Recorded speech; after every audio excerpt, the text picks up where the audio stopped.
પાલનપુર તાલુકાના બાદરગઢ ગામે ગ્રામ પંચાયતના સરપંચ શ્રીમતી જાહેદાબેન ઈશિદાબેન ખોરજીયાના અધ્યક્ષસ્થાને ગ્રામસભા યોજાઈ, જેમાં ગ્રામ પંચાયતના સભ્યશ્રીઓ તેમજ ગ્રામજનો ઉપસ્થિત રહીને વિચાર વિમર્શ બાદ સભામાં ઠરાવ કરવામાં આવેલ, જેમાં બાદરગઢ ગામને સ્વચ્છ અને પ્લાસ્ટિક મુક્ત કરવા, નાના બાળકોના આરોગ્ય જળવાઈ રહે અને સુખાકારી માટે ગંભીર રોગો કેન્સર જેવા રોગોથી બચી જવાના સંદેશ સાથે ખાવાના 5 અને 10ના પડીકા અને ગુટકા પ્લાસ્ટિક અને કાગળ, ચાના કપ, પ્લાસ્ટિક જબલા તેમજ દારૂના વેચાણ સાથે વ્યસન મુક્તિ માટે ઝુંબેશ સાથે ઠરાવ કરીને પ્લાસ્ટિક પેકેટો ઉપર પ્રતિબંધ મૂકવામાં આવ્યો છે, જેમાં બાદરગઢ ગામના નાના મોટા વેપારી, દુકાનદારો અને બાદરગઢ ગામની જનતાને સુખાકારી, આરોગ્યમય અને તંદુરસ્ત રહેના પ્રયાસ સાથે તારીખ 31/8/2026 સુધી માલ વ્યવસ્થાની કરી લેવી સાથે તારીખ 1/9/2026થી વેચાણ ઉપર સંપૂર્ણ પ્રતિબંધ મૂકવામાં આવશે. છતાં કોઈ વેચશે તો 1000 રૂપિયા દંડની જોગવાઈ કરવામાં આવશે.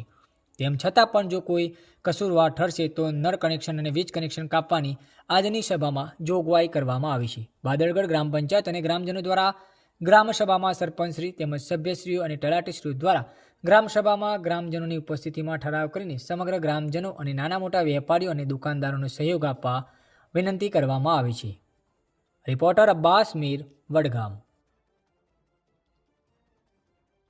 તલાટીને સરપંચ નક્કી કરવામાં આવ્યું, ગ્રામ સભા આપણે બોલાવીએ અને બોલાવીને નક્કી કરવામાં આવ્યું છે એ બાદરગઢના અંદર આ પડીકો 10 રૂપિયાનું, 5 રૂપિયાનું જેનાથી બચ્ચોના પર ખૂબ ભયંકર બીમારી આવે છે. આપણે બધા એ વાતને જોઈ દઈએ છીએ કે અત્યારે કેન્સરની બીમારી આમ થઈ ગઈ છે. બાદરગઢના અંદર બી એવા જેટલા મરીઝ છે એ કેન્સરના અંદર મુબતલા છે. તે નક્કી કરવામાં છે તમામ જેટલી માણસોનું નુકસાન કરીને બધું પર સંપૂર્ણ કરવામાં આવે છે. બાદરગઢની ગ્રામ સભાના અંદર પૂરેપૂરું નક્કી કરવામાં આવ્યું છે કે અમે બધા સાથ આજે ગામવાળા બી સાથ આપીએ, સરપંચ પંચાયતની ટીમ બી રહે, તલાટી બી રહી, સરપંચ બી રહી. અગર સાથ અને સહકાર હશે તો અમે ઇન્શાઅલ્લાહ પૂરેપૂરી બંધ કરશું.